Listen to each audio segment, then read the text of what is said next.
High, welcome to my mini blog. অনেক দিন পর আবার একটা মিনি ব্লগ নিয়ে চলে এসেছি। আর সকাল সকালই দেখছো একদম পড়া স্টার্ট করে দিয়েছিলাম।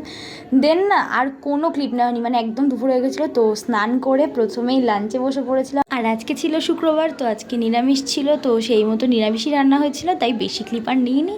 তারপর বিকেল নাগাদ একটু রেডি হয়ে নিয়েছিলাম, কারণ ছিল একটা ফ্রেন্ডের বার্থডে। তো এখানে না হেয়ার ড্রাইটা দিয়ে চুল শোকাতে গিয়ে দেখলাম হেয়ার ড্রাইটা প্রায় একদম নষ্ট হয়ে যাচ্ছে, নিচের দিকটা একটু হয়ে গেছে। তো সেটাই দেখছিলাম। তারপর বললাম বার্থডে, তাই কেক নিতে প্রথমে মেয়েবাড়ির সামনে এসে দাঁড়িয়েছিলাম বর্ষার জন্য। ওর আর পাত্তা নেই, প্রায় 15 মিনিট পর ও এলো। দেন ভেতরে গিয়ে প্রচুর রকম আইটেমের কেক দেখার পর আমরা ডিসাইড করলাম চকলেট কেক, মানে এই দেখছো একটা চকলেট ফ্লেভারের, বেশ উপরে বল বল দেয়, বেশ ভালো লাগলো।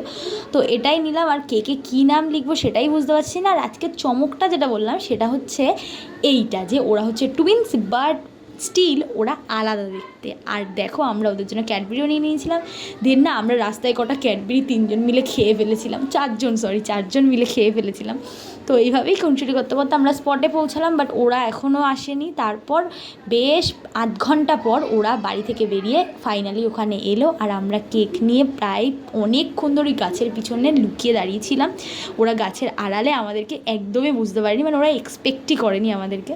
যাই হোক, তো ওভাবেই কেকটাকে খুব কষ্টে সাজিয়ে গুছিয়ে নিয়ে যাচ্ছে, কারণ কেকটা না গলে যাচ্ছিলো, প্রায় প্রচুর ক্রিম ছিল কেকটাতে।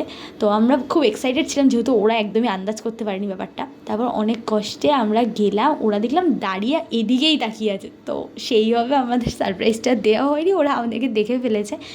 দেন তো গেলাম, ওরা খুব খুশি হয়েছে। আমরা এটাই ভয় পাচ্ছিলাম যে ওরা খুশি হবে কি না। গিয়ে দেখলাম ওরা বেশ খুশি হয়েছে, জানতাম হবে যদিও, তাও ওদের হাসিটা দেখেই বোঝা যাচ্ছে যে ওরা ঠিক কতটা খুশি হয়েছে। আর আবারও বলি, ওরা কিন্তু টুইন্স, মানে ওরা যমজ। তো ওদের দেখলে কেউ বলবে না, জাস্ট 1 মিনিটের তফাৎ। তারপর অনেক কষ্টে না এখানে এই ক্যান্ডেলটা জ্বালানো হয়েছে, মানে কেউ পারছিল না লাস্টে। পায়েল, মানে যার বার্থডে, সো সেই একদম হাতে ধরে এটাকে জ্বালিয়েছে। সেটার ক্লিপ আর নেওয়া হয়নি, এরা অনেকক্ষণ ধরে ট্রাই করছিল কিন্তু কেউ পারেনি। তারপর বেশ আমরা মজা করে ওখানে দাঁড়িয়ে কেকটা কাটলাম, ওরা দুজন মিলে। তারপর ওরা দুজনকে আগে কেক খাই দিল, আমরাই ওদেরকে বলেছিলাম, কারণ দিদি বোন বলে কথা। যাই হোক, তারপর এলো এই পালা, মানে যাই হোক এইভাবে ক্রিম মাখানোর পালা। মানে খুব বাজে অবস্থা করেছিল বর্ষার, কেউই পাচ্ছিলাম না। আমাকেও এইভাবে জাস্ট ক্রিম মাখিয়ে দিয়েছিল। আর পায়েল এসে তো আমার মাথায়, মানে কপালে একদম তিলক কেটে দিয়েছিল কেকের এই পাশটা দিয়ে।